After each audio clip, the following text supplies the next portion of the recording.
کشمیر میرے دل کے قریب ہمیشہ رہا ہے، کشمیر کا ایشو،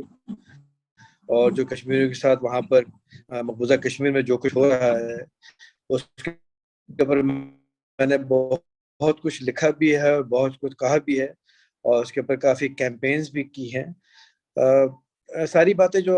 ہو رہی تھی ابھی میں سن رہا تھا، بالکل بہت ریلیونٹ پوائنٹ تھا، ابھی مجھ سے پہلے جو صاحب بات کر رہے تھے بہت اچھے انہوں نے پوائنٹس اٹھائے ہیں، اور اس کے اندر ایک پوائنٹ انہوں نے بہت اچھا اٹھایا جو میں اس وقت جب یہ کر رہے تھے بات تو میرے ذہن میں تھا کہ ہمیں کرنا کیا چاہیے، ہماری اسٹریٹجی کیا ہونی چاہیے۔ میرے خیال میں ہماری اسٹریٹجی جو ہے نا وہ بالکل بھی صحیح نہیں ہے، یا صحیح ڈائریکشن میں نہیں ہے، یا اس کے اندر گیپس ہیں، اور ان گیپس کو ہمیں ختم کرنا ہوگا۔ مجھے نہیں پتا ابھی اس وقت میں اردو میں اس لیے بات کر رہا ہوں کہ باقی تمام لوگ بھی اردو میں بات کر رہے ہیں، ورنہ اگر کوئی ایسے لوگ ہیں اس زوم میٹنگ کے اندر those who can not understand Urdu, I can converse in English, so please let me know because I am not aware whether there are any participants who Urdu میں کریں۔ اچھا، اس میں دیکھیں میں آپ کو بہت مختصراً یہ بتانا چاہوں گا کہ اسٹریٹجی کے پوائنٹ آف ویو سے ہم سب کو پتا ہے کشمیریوں کے ساتھ کیا ہو رہا ہے، ہم سب کو پتا ہے اچھی طریقے سے کہ کس طریقے سے سسٹمیٹکلی جو ہے وہ ڈیموگرافک چینج لے کر آیا جا رہی ہے وہاں پر مقبوضہ کشمیر میں، اور یہ ڈیموگرافک چینج جو ہے وہ آج کی نہیں ہے، یہ 1947 سے سٹارٹ ہوئی ہے، کیونکہ آپ کو پتا ہے یوم شہدائے جموں جو 6 نومبر کو آبزرو کرتے ہیں، اس میں کوئی آدھا ملین جو ہے جموں کے جو مسلمان تھے، کشمیری مسلم سے، ان کو صفحہ ہستی سے مٹا دیا گیا، اور 1 ملین کے قریب جو ہے وہ ڈسپلیس کر دیا، ان کو باہر ایکسپل کر دیا گیا، اور وہ پاکستان اور مختلف جگہوں پہ جا کے جو ہے سیٹل ہو گئے۔ تو جموں کی تو اسی وقت 947 نومبر کے اندر ہی جو ہے ڈیموگرافی چینج ہو گئی تھی، اور یہ ڈیموگرافی چینج اس لیے کی تھی کہ یہ قریب ترین ایریا ہے پاکستان کے، اور اس کے بعد جو ہے انہوں نے مختلف ادوار میں، اور یہ جینوسائڈ کے ذریعے، میسیکرز کے ذریعے، آربیٹری کلنگز کے ذریعے، فورس ڈسپیئرنسز کے ذریعے، سارے تمام یہ طریقے ہیں، اور پھر اس کے بعد اب جو انہوں نے شروع کیا ہے بہت ہی فارملائز طریقے سے، اس میں انہوں نے آرڈیننس بھی اس کو جاری کیا ہے، جس کے تحت جو ہے اب یہ جو نان کشمیری ہیں ان کو لا کے وہاں سیٹل کر رہے ہیں۔ اب یہ اسپیڈ اپ ہو گیا ہے سارا سلسلہ، تو ہمیں دیکھنے کی ضرورت یہ ہے کہ کیا یہ انٹرنیشنل قوانین کی خلاف ورزی ہے؟ یقیناً ہے۔ اگر کوئی بھی ایسی جگہ جو کسی ملک کے قبضے میں ہو، آکوپائڈ ٹیریٹری جسے ہم کہتے ہیں، کیونکہ یہ ڈسپیوٹڈ ایریا ہے، ڈسپیوٹڈ ایشو ہے اور ڈسپیوٹڈ ٹیریٹری ہے، اور انڈیا نے اس کے اوپر چونکہ اب یہ کہہ کے وہ وہاں پہ سارے کام کر رہے ہیں کہ یہ یونین ٹیریٹری کا ایک حصہ ہے، ہمارا ایک یونین ٹیریٹری ہے، تو دس از اے وائلیشن۔ تو اس کے لیے یہ جو ہے مختلف انٹرنیشنل لا کے تحت بھی جو ہے یہ کرائمز اگینسٹ ہیومینٹی کے اندر گردانا چاہتا ہے۔ یہ جو ڈیموگرافک چینج آپ جب لے کر آتے ہیں کسی بھی انلیگلی آکوپائڈ ٹیریٹری کے اندر، تو ہمیں اس چیز کی ضرورت ہے کہ ہم ان چیزوں کو بار بار اٹھائیں۔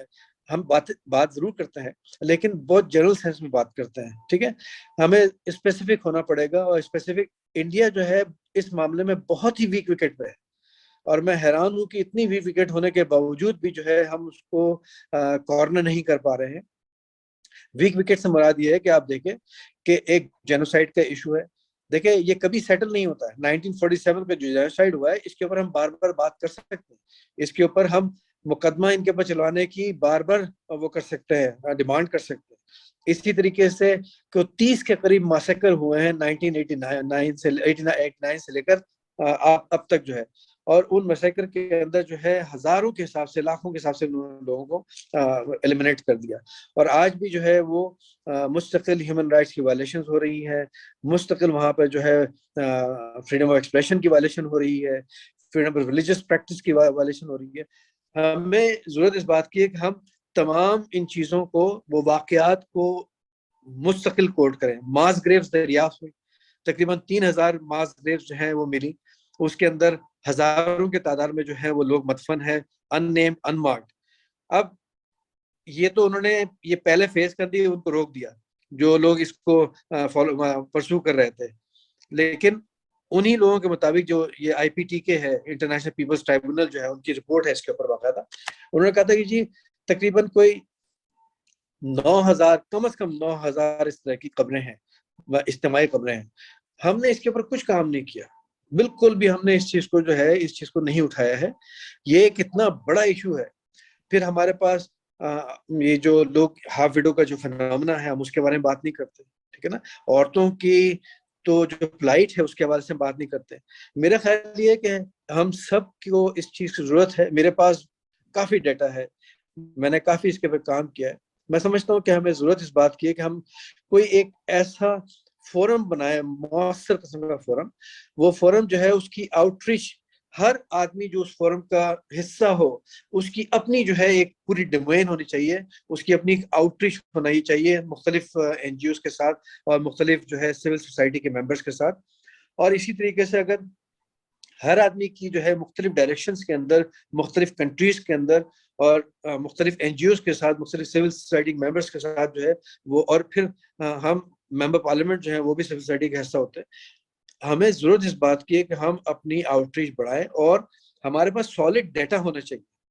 ہم لوگ ہمیشہ جب بات کرتے ہیں تو ہمارے پاس ڈیٹا نہیں ہوتا. دوسری چیز یہ کہ ہمیں انٹرنیشنل لا کا پتہ ہونا چاہیے کہ کس لا کے تحت، کس کنونشن کے تحت جو ہے یہ گردانا جا سکتا ہے. ان کی جو کرائمس ہیں، کرائمس اگینسٹ ہیومینٹی کے اندر اور کیا کہتے ہیں آپ کا جینوسائڈ کے اندر، there are so many things actually. تو میں آپ لوگوں سے یہی گزارش کروں گا کہ عبدالحمید صاحب جو ہے وہ فوکل پوائنٹ بن جائیں اس چیز کے لیے، کوآرڈینیٹ کریں. ہم یہ زوم میٹنگز جو ہے وہ ساری عمر کرتے رہیں گے، لیکن ہمیں دیکھنا یہ کہ اس کا حاصل ہمیں کیا ہونا ہے. ہمیں اس کی کوئی ڈائریکشن سیٹ کرنی ہوگی، ہمارے اس کے کوئی آبجیکٹیوز جو ہیں وہ بنانے ہوں گے، اور پھر اس کے بعد ہمیں ریویو کرنا ہوگا کہ ہم نے آبجیکٹیوز جو ہے وہ اچیو کیے کہ نہیں کیے. میں this is what I wanted to say. Thank you very much Hamid sahab, thank you very مچ. آپ کا بھی بہت بہت شکریہ کہ آپ نے مجھے یہ بات کرنے کا موقع دیا.